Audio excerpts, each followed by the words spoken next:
What's up, guys? Got some more Crowfall action for you today from the new big world testing phase of Crowfall. Very exciting stuff. We've got a new testing phase. Hunger Dome is no more. We're in a persistent world with crafting and surviving and real loss. You know, if you die with an inventory full of stuff, you lose it. And here we go into our first little PvP skirmish. 2v1 off the start. Pop my Berserk. They knock me down. Start feeding my Berserk meter up real nice. A Ranger's gonna come in, join the fight, and pile on, right? So check that out. Got my Berserk nice and charged up. Here he comes, the triple knockdown, giving him that dick.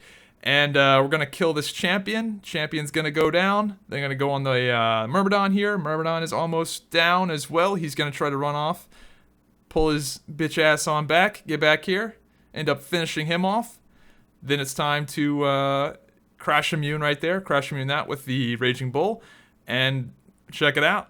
We're going to get our first little 3v1 of Big World testing. So it feels nice to open it up like that. So this whole PvP sequence at the start of this video is non-stop. I go from one guy to the next guy to the next guy with no sort of health regen. So it's kind of a cool little sequence. End up taking out that Myrmidon. He was kind of lagged out. I took one piece of wood off of him, so I don't feel too bad. But here they come for round two. Gonna pull the Druid back, start building my bleeds up on him. Right now the Myrmidon is a little bit left click heavy. The left click is much more powerful than some of the other abilities, so you're gonna see me using that a lot, which kind of sucks. I'm hoping that they tune the 3-3 combo and some other abilities a little bit better, because it does kind of suck how good it is. But here I'm gonna pop my Berserk, intentionally eat the Druid Orb. And I did that to get my Berserk Heart in the bottom right down there charged up, which is a damage multiplier. So I ate that damage on purpose, and I try to use it on this Myrmidon, but he's glitched out, flying into space. Lots of bugs right now, guys. Lots of lag, lots of bugs, lots of bullshit. But that's just kind of comes with the territory of the new testing. Pop my Berserk here, and we're going to have a comically long Myrm v Myrm fight, because that's just the way it goes. But he ends up missing a few crashes. I have a nice big crash coming up here. Crash right there. That would have one-shot me, by the way. I would have, gotten hit for about 90% of my health bar right there if I missed that. So Myrmidon is a very high-risk, high-reward character, and I like it. But right now, playing the Myrmidon is... I would advise against it. I mean, it's very powerful, but right now, with the way the servers currently are, lots of times you'll be like...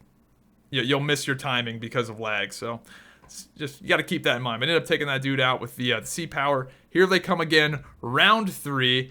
And eventually these guys take me out because I just, eventually they take me out. Just battle of attrition, right? But I figured you guys would enjoy it. Anyway, what do I think of Big World testing? I think it is very exciting. Lots of new stuff to play with. The crafting is badass. If you want to be a crafter in an MMO, and be well known for being a good crafter that makes cool shit that people want with custom stats and custom names and custom looks, this is the game for you, man. The crafting is really, really in-depth. It's a little bit overwhelming to look at first. Like when I first opened it up, I'm not gonna lie, I got a little scared. But I put some time in. I've kind of figured it out a little bit. I've gotten my feet wet. That's the best I can really say, really. But it's in depth, and having dedicated crafters and dedicated harvesters that not only have the skills like within the skill tree to do the things, but also have the knowledge to do it. It's going to be a pretty big deal. So I really enjoy that. I like that that's a thing. I like that people are going to be functioning as gears in a machine, and everybody's going to have a role to fill. This is not going to be an MMO where you can do everything and be the crafter, the crafter, the combat guy, the whatever. So I really like that.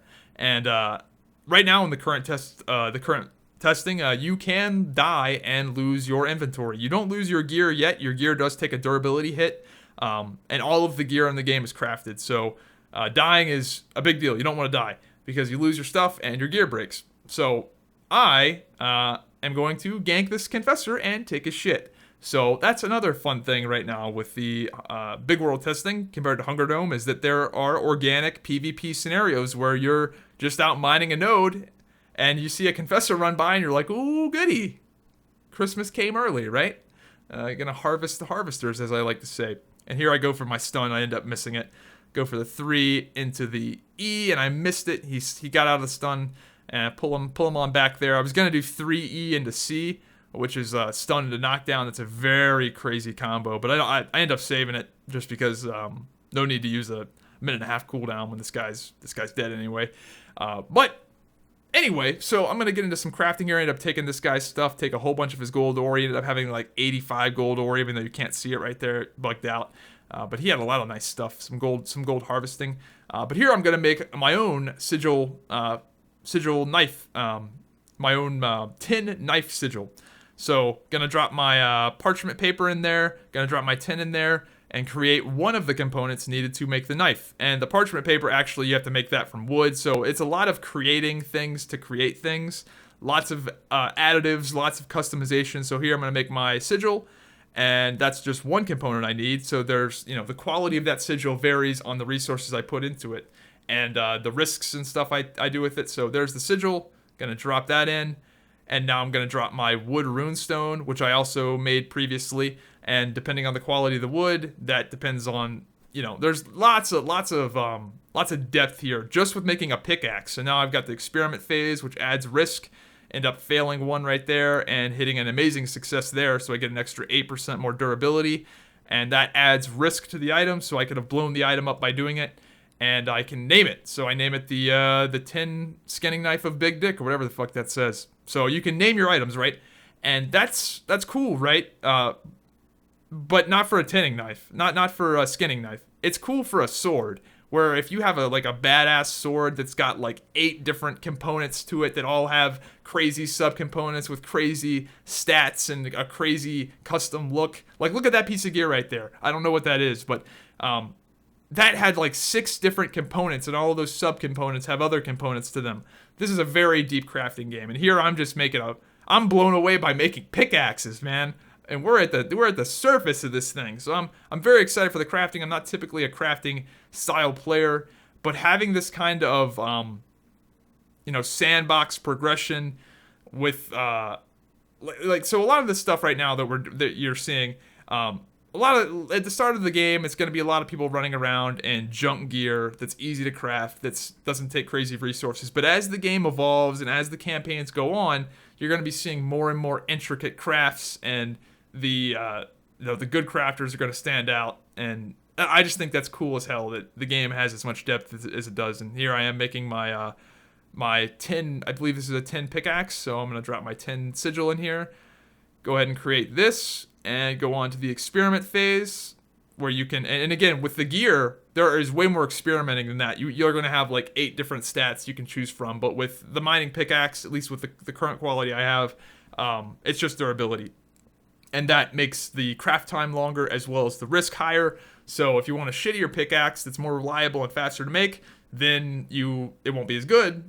Or you can risk it, have a badass pickaxe and blow it up, whatever. It's cool.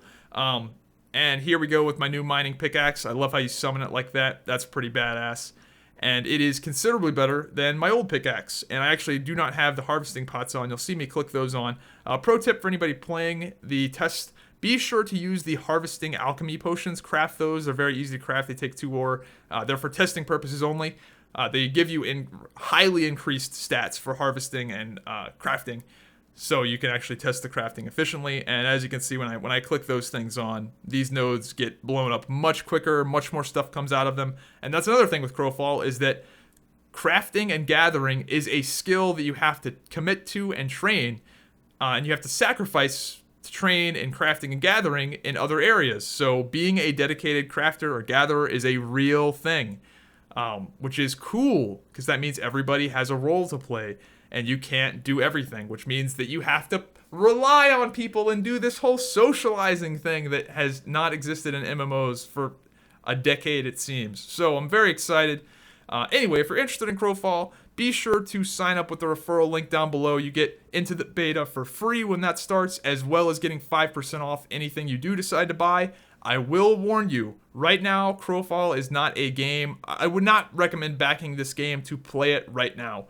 You can play it right now, but it's not a full-fledged game. There's a lot of bullshit, lots of lag, and to be honest, it's not really that fun. So don't buy the game to play it now. Buy the game for what it's going to be. I appreciate you guys using that referral link. So far, thousands of you guys have done it, literally thousands, which is crazy.